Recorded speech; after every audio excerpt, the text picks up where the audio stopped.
ரோகிணியை மீனா மன்னிக்க கூடாது அப்படின்னு சொல்லி யாரெல்லாம் நினைக்கிறீங்களோ அவங்களா நம்ம வீடியோக்கு லைக் பண்ணிக்கோங்க. ஆமாங்க, ரோகிணி தன்னை பத்தின எல்லா விஷயத்தையும் இப்ப நம்ம மீனா கிட்ட சொல்லிட்டாங்க. இதுக்கப்புறம் உங்க பாடு மீனா, நீங்க எடுக்கிற முடிவு தான், நீங்க என்ன முடிவு எடுத்தாலும் எனக்கு சம்மதம் தான், எனக்கு எந்த பிரச்சனையும் கிடையாது அப்படின்ற மாதிரி சொல்லிட்டாங்க. சோ இப்ப எல்லாமே மீனா கையில தான் இருக்குது. மீனா என்ன முடிவு எடுப்பாங்கன்னு நினைக்கிறீங்க? இப்ப ரோகிணி வாழ்க்கையில நடந்த விஷயங்கள் நினைச்சு அவங்க ரொம்ப ஃபீல் பண்றாங்க. என்ன ரோகிணி சொல்றீங்க, உங்க வாழ்க்கையில இப்படி கொடூரங்கள் நடந்திருக்குதா, இதெல்லாம் தாங்கிட்டு எப்படி ரோகிணி இருக்கிறீங்க அப்படின்ற மாதிரி சொல்லிட்டு, அதெல்லாம் ஓகே தான் ரோகிணி, உங்க வாழ்க்கையில இவ்வளவு கஷ்டங்கள் நடந்தது, அதுல வந்து எந்த ஒரு மாற்று கருத்தும் கிடையாது. நீங்க ஏன் கல்யாணத்துக்கு முன்னாடி உங்களுக்கு இப்படி ஒரு சம்பவம் நடந்தது அப்படின்றத சொல்லல, நீங்க அப்ப சொல்லியிருந்தீங்க அப்படின்னா இந்த பிரச்சனையே முடிஞ்சிருக்கும்ல அப்படின்ற மாதிரி மீனா சொல்றாங்க. அதற்கு ரோகிணி சொல்றாங்க, இல்ல மீனா, நீங்க நினைக்கிற மாதிரி கிடையாது, எனக்கு மனோஜ மனசார பிடிச்சிருந்தது, மனோஜ கல்யாணம் பண்ணிக்கிறேன் அப்படின்னு சொல்லி நான் ஆசைப்பட்டேன், அதனாலதான் நான் வந்து அந்த விஷயத்தை பண்ணேனே தவிர்த்து மற்றபடி மனோஜ் கிட்ட மறைக்கணும் அப்படின்ற எண்ணம் எனக்கு கிடையவே கிடையாது.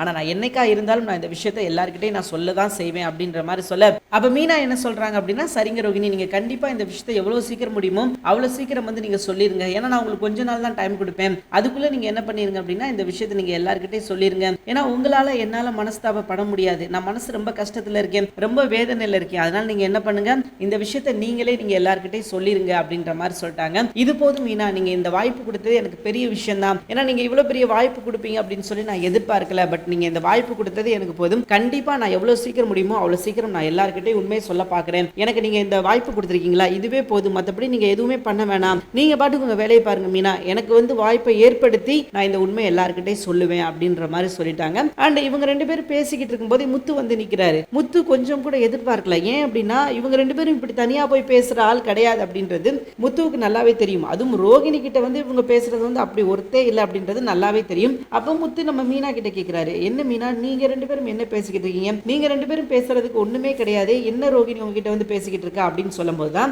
மீனா என்ன சொல்லிட்டாங்க அப்படின்னா, இல்லங்க, அந்த கான்ட்ராக்ட் கிடைச்சதுல நான் தான் மனோஜுக்கு வாங்கி கொடுத்தேன்னு சொல்லியிருக்கேன் மீனா, தயவு செஞ்சு நீங்க வந்து அதை மாத்திக்கிட்டு சொல்லிடாதீங்க மீனா, என்னோட வாழ்க்கையே போயிரும் அப்படின்னு சொல்லிட்டு கேட்டாங்க, அதை தான் நான் சொல்லிக்கிட்டு இருந்தேன் அப்படின்ற மாதிரி சொல்ல, ரோகிணி சொல்றதும் கரெக்ட் தான், என்ன பண்ண பார்லர் அம்மா மேல இப்பதான் மறுபடியும் அம்மா பாசம் வச்சிருக்காங்க, சோ விடு மீனா, பாத்துக்கலாம், நமக்குலாம் என்ன புதுசா, நம்ம என்ன பண்ணலாம், இந்த விஷயத்தை நம்ம இதுக்கப்புறம் எதுவுமே பேச வேணாம், போனா போயிட்டு போகுது அப்படின்ற மாதிரி நம்ம முத்தும் சொல்லிட்டாரு. மீனா இப்போதைக்கு அந்த விஷயத்தை வந்து மறந்து இருக்கிறாங்க.